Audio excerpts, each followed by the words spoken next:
रविदत्त अकेले गहरी नींद में पीठ के बल सो रहे थे। पुष्पेंद्र ने तुरंत तमंचे से रविदत्त के पास जाकर गोली मारी और तेजी से भागकर अपने घर आ गया।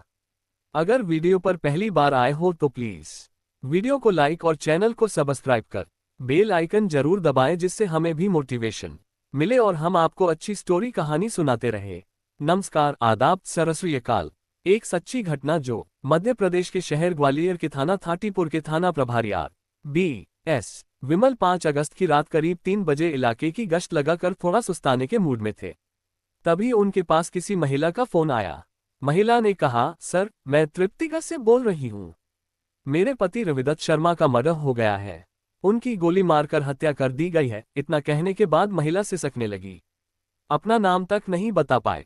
थाना प्रभारी ने उससे कहा, भी आप कौन बोल रही हैं? घटनास्थल और आसपास की लोकेशन के बारे में कुछ बताइए। वहां पास में और कौन सी जगह है? कोई चर्चित दुकान, शोरूम या स्कूल आदि है तो उसका नाम बोलिए। सर, मैं भारती शर्मा हूँ। त्रिनिपतनगा के प्रवेश द्वार के पास ही लोक निर्माण इलाके में टाइम कीपर शर्मा जी का मकान पूछने पर कोई भी बता देगा। महिला बोली। घटनास्थल का किसी भी तरह की छेड़छाड़ नहीं करने की सख्त हिदायत देने के कुछ समय बाद ही थाना प्रभारी पुलिस टीम के साथ घनी आबादी वाले उस इलाके में पहुंच गए। थाना प्रभारी R.B.S. विमल और एसआई तुलाराम कुशवाहा के नेतृत्व में पुलिसकर्मियों को देखकर वहां के लोग चौंक गए। लोगों से भारती शर्मा का घर मालूम करके वह वहां पहुंच गए। जब वह पहली मंजिल पर पहुंचे तो एक कमरे में भारती के पति रविदत्त शर्मा की लाश पड़ी थी। पुलिस के पीछे पीछे कुछ और लोग भी वहां आ गए। उनमें ज्यादातर परिवार के लोग ही थे। थाना प्रभारी ने लाश का मुआयना किया तो बिस्तर पर जहां लाश पड़ी थी वहां भारी मात्रा में खून भी निकला हुआ था।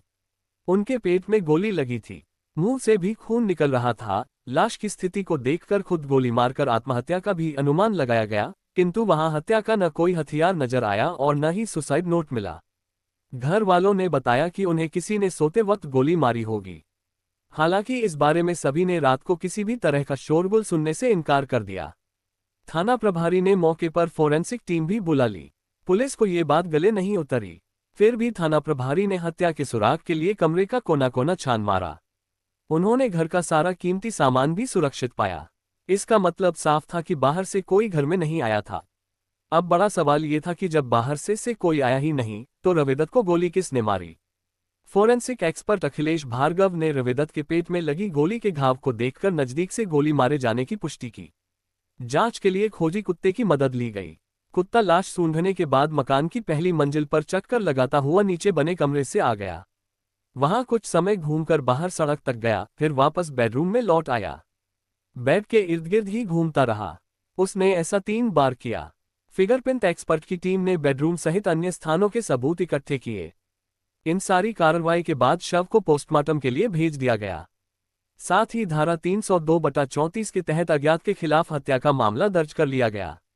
पुलिस को शर्मा परिवार के बारे में भारती शर्मा से जो जानकारी मिली, ग्वालियर के थाटीपुर के तृप्तिगढ़ निवासी 58 वर्षीय रविदत्त शर्मा अपनी पत्नी भारती, 2 बेटियों और 1 बेटे के साथ रहते थे। रविदत्त लोक निर्माण विभाग में टाइम कीपर की नौकरी करते थे। उनकी नियुक्ति कलेक्टरेट स्थित निर्वाचन शाखा में थी। साल 2006 में पहली पत्नी आभा की बेटे के जन्म देते वक्त मौत हो गई थी। उसके बाद उन्होंने साल 2007 में केरल की रहने वाली भारती नाम की महिला से विवाह रचा लिया था। वह हिंदी भाषी और भिन्न संस्कार समाज की होने के बावजूद शर्मा परिवार में अच्छी तरह से घुल मिल गई थी। शर्मा ने भारती से कोर्ट मैरिज की थी। शादी के बाद भारती ने दिवंगत आभा के 3 बच्चों को अपनाने और उनकी देखभाल में कोई कमी नहीं रहने दी थी। बड़ी बेटी कृतिका की शादी नयापुरा इटावा निवासी राममोहन शर्मा के साथ हो चुकी थी, किंतु उसका ससुराल में विवाद चल रहा था। इस वजह से वह पिछले 3 सालों से अपने मायके में ही रह रही थी। छोटी बेटी सलोनी अविवाहित थी। पुलिस ने इस हत्या की गुत्थी को सुलझाने के लिए कई बिंदुओं पर ध्यान दिया। मृतक की पत्नी भारती और बड़ी बेटी कृतिका समेत छोटी बेटी सलोनी ने पूछताछ में बताया कि 4-5 अगस्त की आधी रात को तेज बारिश होने कारण लाइट बार बार आ जा रही थी। रात तकरीबन 9 बजे खाना खाने के बाद वे अपने घर की पहली मंजिल पर बने बेडरूम में सोने के लिए चली गई थी। घटना के समय परिवार के सभी बाकी सदस्य एक ही कमरे में सोए हुए थे। भारती और बड़ी बेटी कृतिका को रात के 2:30 बजे हल्की सी आवाज सुनाई दी थी तो उन्होंने हड़बड़ाकर उठकर लाइट का स्विच ऑन किया। इधर उधर देखा, वहां सब कुछ ठीक लगा। वह तुरंत बगल में रविदत्त शर्मा के कमरे में गई। देखा बेड पर वह खून से लथपथ पड़े थे। उनके पेट से खून निकल रहा था। कृतिका और भारती ने उन्हें हिलाया दुलाया, तब भी उनमें कोई हरकत नहीं हुई। नाक के सामने हाथ ले जाकर देखा, उनकी सांस भी नहीं चल रही थी। फिर भारती ने दूसरे रिश्तेदारों को सूचित करने के बाद पुलिस को सूचित कर दिया। थाना प्रभारी को शर्मा हत्याकांड से संबंधित कुछ और जानकारी मिल गई थी, फिर भी वह हत्यारे की तलाश के लिए महत्वपूर्ण सबूत की तलाश में जुटे हुए थे। घटनास्थल पर तहकीकात के दौरान एसआई तुलाराम कुशवाहा को शर्मा की छोटी बेटी पर शक हुआ था। कारण उसके चेहरे पर पिता के मौत से दुखी होने जैसे भाव की झलक नहीं दिखी थी। उन्होंने पाया कि सलोनी जबरन रोने धोने का नाटक कर रही थी। उसकी आंखों से एक बूंद आंसू तक नहीं निकले थे। घर वालों के अलग अलग बयानों के कारण शर्मा हत्याकांड की गुत्थी सुलझने के बजाय उलझती ही जा रही थी। उसे सुलझाने का एकमात्र रास्ता कॉल डिटेल्स को अपनाने की योजना बनी। मृतक और उसके सभी परिजनों के मोबाइल नंबर लेकर उनकी कॉल डिटेल्स निकलवाई गई। कब, किसने, किससे बात की, उनके बीच क्या क्या बातें हुई, उनमें बाहरी सदस्य कितने थे, कितने परिवार वाले, वे कौन थे, इत्यादि कॉल डिटेल्स का अध्ययन किया गया। उनमें एक नंबर ऐसा भी निकला जिस पर हर रोज लंबी बातें होती थीं। पुलिस को जल्द ही उस नंबर को इस्तेमाल करने वाले का भी पता चल गया। रविदत्त शर्मा की छोटी बेटी सलोनी उस नंबर पर लगातार बातें करती थी। पुलिस ने उस फोन नंबर की जांच की तो वह नंबर परिवार के किसी सदस्य या रिश्तेदार का नहीं था, बल्कि ग्वालियर में गल्ला कठोर के रहने वाले पुष्पेंद्र लोधी का निकला। पुलिस इस जानकारी के साथ पुष्पेंद्र के घर जा पहुंची। वह घर से गायब मिला। इस कारण उस पर पुलिस का शक और भी गहरा हो गया। फिर पुलिस ने 14 अगस्त की रात में उसे दबोच लिया। उससे पूछताछ की। पहले तो उसने पुलिस को बरगलाने की कोशिश की, लेकिन बाद में सख्ती होने पर उसने शर्मा की हत्या का राज खोल कर रख दिया। साथ ही उसने स्वीकार भी कर लिया कि रविदत्त शर्मा की हत्या उसने सलोनी के कहने पर की थी। उन्हें देशी तमंचे से गोली मारी थी। पुष्पेंद्र ने पुलिस को हत्या की जो वजह बताई, वह भी एक हैरत से कम नहीं थी। पुलिस सुनकर दंग रह गई कि कोई जरा सी बात पर अपने बाप की हत्या भी करवा सकता है। बहरहाल पुष्पेंद्र के अपराध स्वीकार किए जाने के बाद पुलिस ने उसे गिरफ्तार कर उसकी निशानदेही पर हत्या में इस्तेमाल 315 बोर का तमंचा भी बरामद कर लिया और उसे जेल में डाल दिया गया। पुलिस द्वारा की गई पूछताछ में पुष्पेंद्र लोधी ने बताया कि वह पिछले 1 साल से सलोनी का सहपाठी रहा है। सलोनी के एक दूसरे सहपाठी करण राजौरिया से प्रेम संबंध थे। दोनों एक दूसरे को दिलोजान से चाहते थे। उसकी तो सलोनी से केवल दोस्ती थी। उसने बताया कि एक बार करण के साथ सलोनी को रविदत्त शर्मा ने घर पर ही एक दूसरे की बाहों में बाहें डाले देख लिया था। अपनी बेटी को किसी युवक की बाहों में देखना रविदत्त को जरा भी गवारा नहीं लगा। उन्होंने उसी समय सलोनी के गाल पर तमाचा जड़ दिया। बताते हैं कि तमाचा खाकर सलोनी तिलमिला गई थी। उसने अपने गाल पर पिता के चांटे का जितना दर्द महसूस नहीं किया, उससे अधिक उसके दिल को चोट लगी। उस वक्त करण तो चुपचाप चला गया, लेकिन सलोनी बहुत दुखी हो गई। ये बात उसने अपने दोस्त पुष्पेंद्र को फोन पर बताई। फोन पर ही पुष्पेंद्र ने सलोनी को समझाने की काफी कोशिश की, लेकिन वह उसकी सलाह सुनने को राजी नहीं हुई। करण के साथ पिता द्वारा किए गए दुर्व्यवहार और उसके सामने थप्पड़ खाने से बेहद अपमानित महसूस कर रही थी। अपनी पीड़ा दोस्त को सुनाकर उसने अपना मन थोड़ा हल्का किया। उसने बताया कि उस घटना से करण भी बहुत दुखी हुआ था। उसके बाद से उसने एक बार भी सलोनी से बात नहीं की, जिससे उसे कुछ भी अच्छा नहीं लग रहा था। सलोनी समझ रही थी कि उसके पिता उसकी मोहब्बत के दुश्मन बन बैठे हैं। इस तरह सलोनी लगातार फोन पर पुष्पेंद्र से अपने दिल की बातें बताकर करण तक उसकी बात पहुंचाने का आग्रह करती रही। एक तरफ उसे प्रेमी द्वारा उपेक्षा किए जाने का गम था, तो दूसरी तरफ पिता द्वारा अपमानित किए जाने की पीड़ा। सलोनी बदले की आग में झुलस रही थी।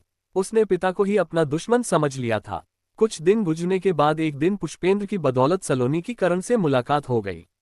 उसने मिलते ही करण से माफी मांगी, फिर कहा, तुम अब भी दुखी हो। मैं कर भी क्या सकता था उस वक्त।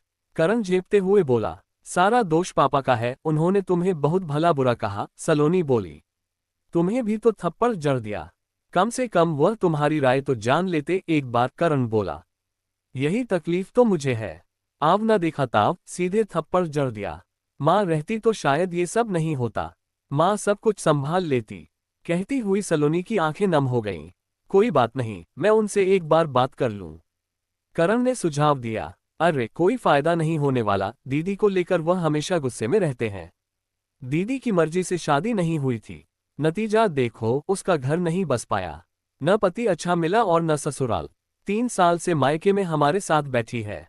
सलोनी बिफरती हुई बोली, तुम्हारी भी शादी अपनी मर्जी से करवाना चाहते हैं क्या? करण ने पूछा। ऐसा करने से पहले ही मैं उनको हमेशा के लिए शांत कर दूंगी, सलोनी गुस्से में बोली। क्या मतलब है तुम्हारा? करण ने पूछा। मेरा मतलब एकदम साफ है। बस तुमको साथ देना होगा। उनके जीते जी हम लोग एक नहीं हो पाएंगे। हमारा विवाह नहीं हो पाएगा। सलोनी बोली। मैं इसमें क्या मदद कर सकता हूँ? करण ने पूछा। इस पर सलोनी उसके कान के पास मुंह ले जाकर धीमे से जो कुछ कहा उसे सुनकर करण चौंक गया। अचानक मुंह से आवाज निकल पड़ी। क्या? यह क्या कह रही हो तुम? हाँ, मैं बिल्कुल सही कह रही हूँ। पापा को रास्ते से हटाए बगैर कुछ नहीं होगा। और हाँ, ये काम तुम्हें ही करना होगा। सलोनी बोली। नहीं नहीं, मैं नहीं कर सकता हत्या जैसा घिनौना काम। करण ने एक झटके में सलोनी के प्रस्ताव पर पानी फेर दिया। उसने नसीहत देते हुए उससे भी ऐसा करने से मना किया। सलोनी से दो टूक शब्दों में उसने कहा कि भले ही वह उससे किनारा कर ले, मगर ऐसा वह भी कतई ना करे। उसके बाद करण अपने गांव चला गया। उसने अपना मोबाइल भी बंद कर लिया। करण से उसका एक तरह से संबंध खत्म हो चुका था। ये बात उसने पुष्पेंद्र को बताई। पुष्पेंद्र से सलोनी बोली कि करण के जाने के बाद उसका दुनिया में उसके सिवाय और कोई नहीं है, इसलिए दोस्त होने के नाते वह उसकी मदद करे। उसने तर्क दिया कि अगर उसने साथ नहीं दिया तो उसका हाल भी उसकी बड़ी बहन जैसा हो जाएगा। एक तरह से सलोनी ने पुष्पेंद्र से हमदर्दी की उम्मीद लगा ली थी। पुष्पेंद्र सलोनी की बातों में आ गया। वह उसकी लच्छेदार बातों और उसके कमसिन हुस्न के प्रति मोहित हो गया था। मोबाइल पर घंटों बातें करते हुए सलोनी ने एक बार कह दिया था वह उसे करण की जगह देखती है, उससे प्रेम करती है। करण तो बुजदिल और मतलबी निकला, लेकिन उसे उस पर भरोसा है। यदि वह उसका काम कर दे तो दोनों की जिंदगी संवर जाएगी। उसने पुष्पेंद्र को हत्या के एवज में 1 लाख रुपए भी देने का वादा किया। पुष्पेंद्र पैसे का लालची था। उसने सलोनी की बात मान ली और फिर योजनाबद्ध तरीके से 4 अगस्त 2021 की रात को तकरीबन 10 बजे उसके घर चला गया। सलोनी ने उसे परिवार के लोगों की नजरों से बचाकर नीचे के कमरे में छिपा दिया, जबकि परिवार के लोग पहली मंजिल पर थे।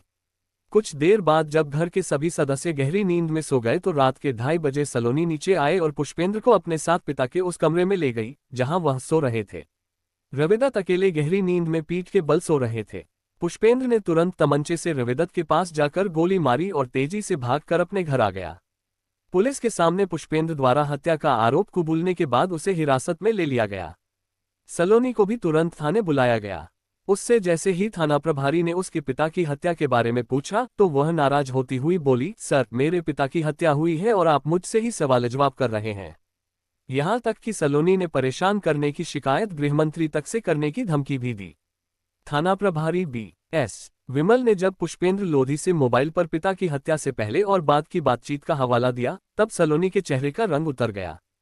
तब थाना प्रभारी विमल ने पुष्पेंद्र द्वारा दिए गए बयान की रिकॉर्डिंग उसे सुना दी। फिर क्या था, उसके बाद सलोनी अब झूठ नहीं बोल सकती थी। अंततः सलोनी ने भी कबूल कर लिया कि पिताजी की हत्या उसने ही कराई थी। पुलिस ने दोनों अभियुक्तों को रविदत्त शर्मा की हत्या के आरोप में गिरफ्तार कर न्यायालय में पेश कर दिया।